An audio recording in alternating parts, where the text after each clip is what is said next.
Hi everyone, and welcome to our module on DNA replication. DNA contains our genetic code. It's found in the nucleus of eukaryotic cells like human cells. It's found in the cytoplasm of prokaryotic cells like those of bacteria. And in order for a cell to divide, it needs to replicate or copy its DNA so that when the cell splits into two daughter cells, each cell can have a copy of the genetic code. I discussed DNA structure in detail in a video in the biochemistry section, but I'll just briefly review some key points here that are relevant to our discussion of DNA replication. So DNA is double-stranded, and each strand has a ribose sugar backbone as shown in this picture, made up of ribose sugar units. Those ribose sugars are connected to one another by a phosphate group, and then each ribose sugar contains a nitrogenous base, and the four bases found in DNA are adenine and thymine, guanine, and cytosine. The bases in DNA pair with one another, linking the two strands together, and adenine always pairs with thymine as shown in this picture on the right, and guanine always pairs with cytosine. In RNA molecules there is no thymine, instead there's a base called uracil, and so uracil takes the place of thymine and pairs with adenine. Guanine still pairs with cytosine in RNA. And if you look at this double strand of DNA on the right here, you'll notice that this strand here ends in a phosphate group at the top. That's called the 5' end of that strand. The other end of the strand is a hydroxyl group hanging off the ribose sugar. That's called the 3' end. On the other side, it goes in the opposite direction. The 5' end is at the bottom and the 3' end is at the top. And this is called the anti-parallel structure of DNA, and this will be important as we talk about how DNA is replicated. Nucleotides are the building blocks of DNA. DNA is a polymer made up of repeating nucleotide monomer units. At the top right side of the screen is an example of a nucleotide. It contains three pieces: a nitrogenous base, a ribose sugar, and a phosphate group. Nucleotides are synthesized as monophosphates with just one phosphate group, like this example on the top right side of the screen.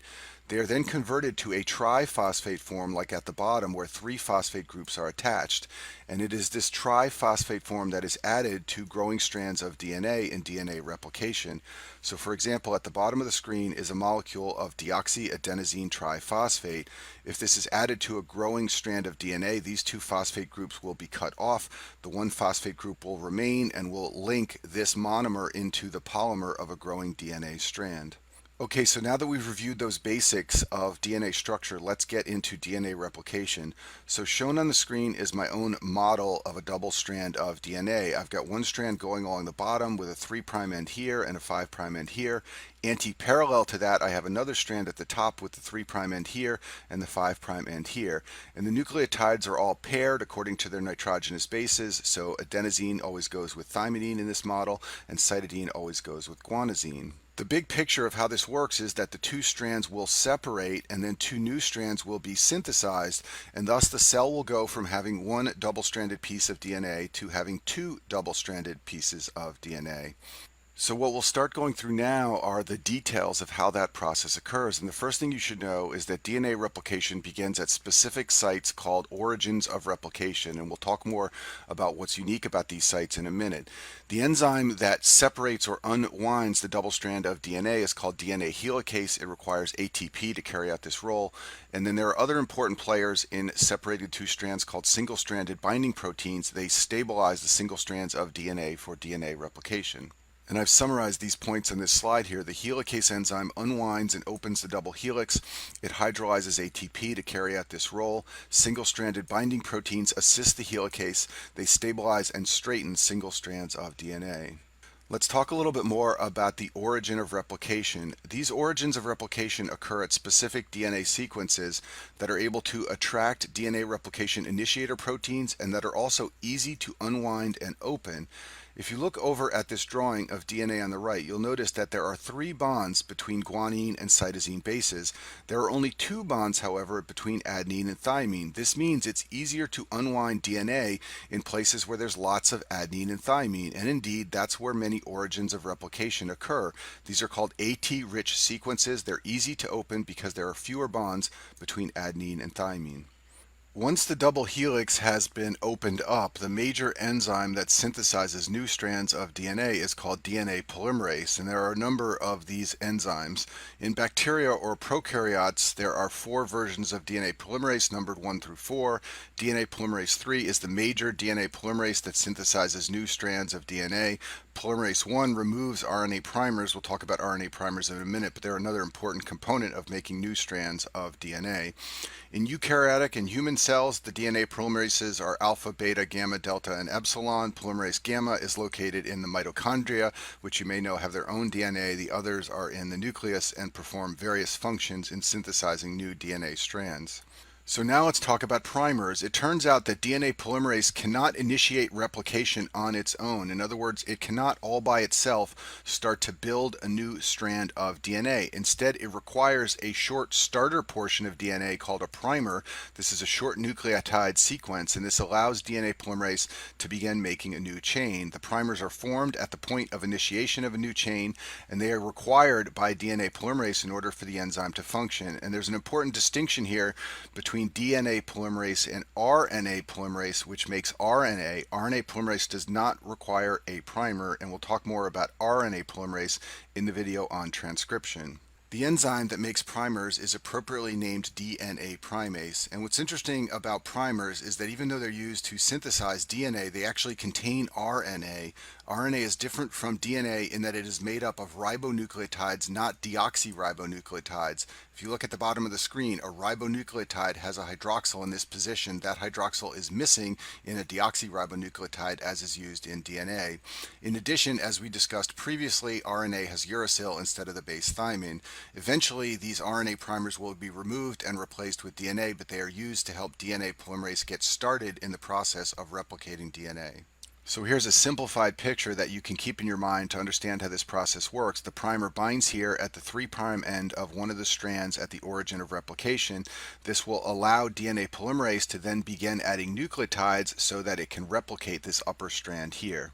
So that brings me to an important concept called the directionality of DNA synthesis. In order to understand this, let's imagine that these 4 nucleotides I've placed on the screen are linked together in a molecule of DNA. So we've got a strand of DNA with a C, A, T, and G sequence. And let's imagine that DNA polymerase would like to add an adenosine to this DNA strand. Well, nucleotides are always added in a triphosphate form, so this is adenosine triphosphate, and it's ready to be added to this strand. What DNA polymerase will do is break this phosphate bond here, and that will create the energy to add this nucleotide to this strand of DNA. So the way you can understand the directionality of DNA synthesis is to appreciate that all the energy comes from right here. In other words, it's like there's a little bit of heat around this phosphate bond that is going to seal this phosphate bond onto the growing strand of DNA. Well, the only place the phosphate bond goes is down here at the 3' end. It would not link to this phosphate group here at the 5' end. So what this means is that DNA polymerase will always add nucleotides to the 3' end because that is where the phosphate group fits, and the phosphate group is the source of energy used to add new nucleotides to a growing strand of DNA. So if DNA polymerase were to add that A to our growing strand, we would go from 4 nucleotides to 5 nucleotides, and the new one would be added down at the bottom where the 3' end of the strand was. So the key point here that you want to remember is that DNA replication or DNA synthesis always occurs in the 5' to 3' direction, or another way to look at this is that nucleotides are always added to the 3' end of the growing strand, and that's because that's where the phosphate group fits, and the phosphate group is a source of energy. So if we go back to our replication fork here, the primer has been put down here. This is the 3' end of the template that we're using to make new DNA, which means that the primer has to be anti-parallel. So this is the 5' end of the primer, and this is the 3' end of the primer. And as we discussed, nucleotides are always added to the 3' end. So what's going to happen here is DNA polymerase is going to add another base, another base, and another base to grow this strand of DNA. Now that works fine for the top strand, but in the bottom strand the orientation is opposite. So the 5' end of the primer is over here and the 3' end is over here. This means that in the case of the bottom strand, the primer has to bind closer to the branch in the double strand of DNA, and it's got to add molecules in this direction. So therefore DNA polymerase on the bottom strand will add molecules like this to synthesize the bottom strand. Now let's talk about what happens as DNA continues to be unwound and the replication fork widens. For the top strand, this creates no significant problems for DNA polymerase. Nucleotides can continue to be laid down as the replication fork widens. For the bottom strand, however, there's a problem. DNA polymerase has already used the primer that was laid down to synthesize a new molecule all the way to the end of the old molecule. What this means is a new primer must be laid down, which DNA polymerase can use to synthesize DNA all the way up to the first primer, and thus the DNA synthesis in the strand on the bottom is going to be occurring in pieces, whereas the DNA strand synthesis at the top is going to be continuous, and that's because of the different 3' and 5' orientations of the top and the bottom strands.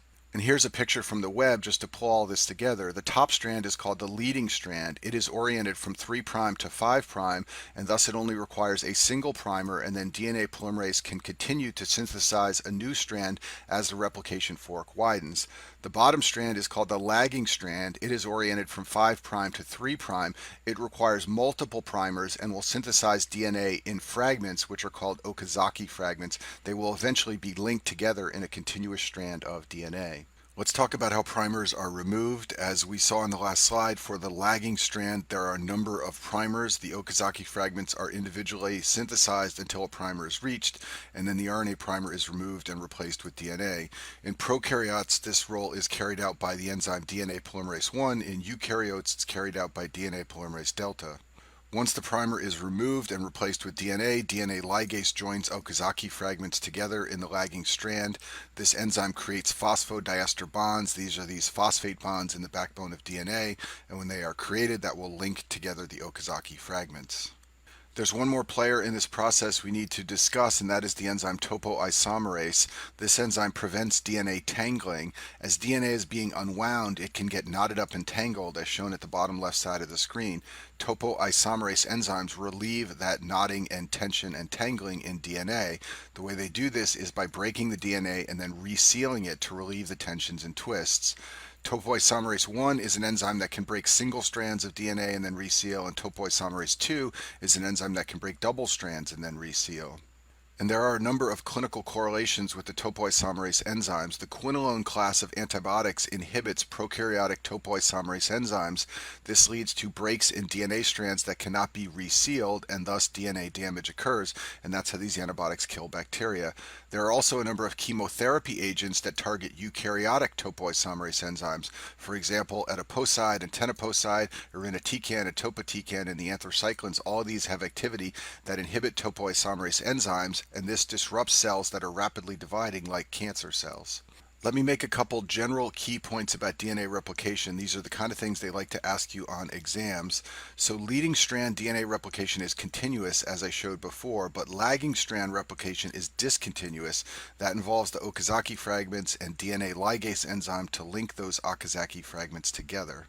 DNA replication is referred to as semi-conservative. The reason it's called this is because the new DNA strand contains one old and one new strand. So for example, if we start with a double-stranded piece of DNA, the strands will separate and we'll get two new strands that each have one of the old strands, and that is termed semi-conservative replication. Now that we've discussed DNA replication, let's talk about proofreading. Sometimes when a new strand of DNA is being synthesized, the wrong nucleotide can be inserted.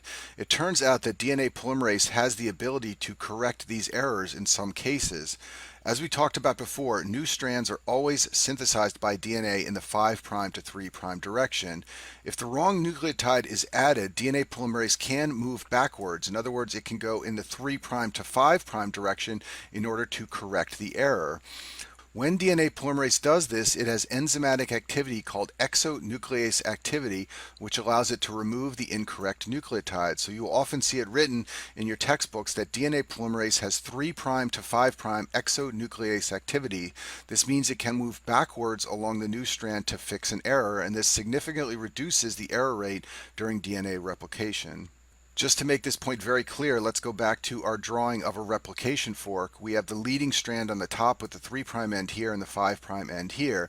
DNA polymerase is always going to synthesize the new strand in the 5' to 3' direction. So in the new strand, This is the 5' end, and over here we have the 3' end.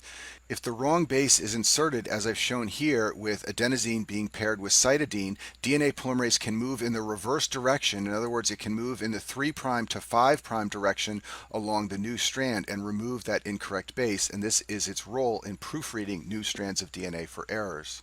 The last enzyme I'll discuss in this module related to DNA replication is telomerase. Telomeres are nucleotides found at the end of chromosomes. They often contain repeating sequences of TTAGG. And the problem at the end of a chromosome is that there's no place for an RNA primer on the lagging strand. This is especially true in eukaryotic cells, which have non-circular DNA. So what the telomerase enzyme does is recognize telomere sequences and add these sequences to new DNA strands so that nucleotides are not lost as each DNA strand is replicated. Telomerase contains RNA molecules that are used as a template to synthesize the DNA at the end of chromosomes, the telomere DNA. This is referred to as having enzymatic activity of an RNA-dependent DNA polymerase enzyme, and this is similar in many ways to the reverse transcriptase enzyme, which can be found in viruses like HIV. This enzyme takes a piece of RNA and uses it as a template to synthesize a piece of DNA, and that DNA will replace the end of the telomere, which would otherwise be lost if not for the telomerase enzyme. So here's a picture to make this more clear. This is the telomere. This is the end of the chromosome here. You can see that it has TTAGG sequences near its 3' end. So this is where telomerase will come in and bind. Telomerase has an RNA template as part of the enzyme, which can bind to the telomere and then begin to extend the end of the telomere in this direction. Once it's extended to 3' end of DNA, DNA polymerase can come in and complete synthesis of the lagging strand in this direction, and this avoids loss of genetic material with duplication. If you didn't have this, this end of the DNA strand would not be replicated and it would be lost in each copy made of DNA. You can imagine that in cells with absent or low levels of the telomerase enzyme, after each cell division, genetic material will be lost and eventually the cell will no longer be able to divide. For some cells, this is a big problem because they need to divide indefinitely, and so those cells are where you find lots of the telomerase enzyme. So for example, in hematopoietic stem cells, the telomerase enzyme is present and it allows for controlled indefinite replication. You can also find higher levels of the telomerase enzyme in cells that divide indefinitely for other reasons, like cells of the epidermis, hair follicles, or certain cells in the intestinal mucosa. In addition, the telomerase enzyme is implicated and may play a role in many cancers. This allows the cancer cells to become immortal, and in fact, there is research underway to try and inhibit telomerase enzymes in order to treat certain cancers. And that concludes our video on DNA replication.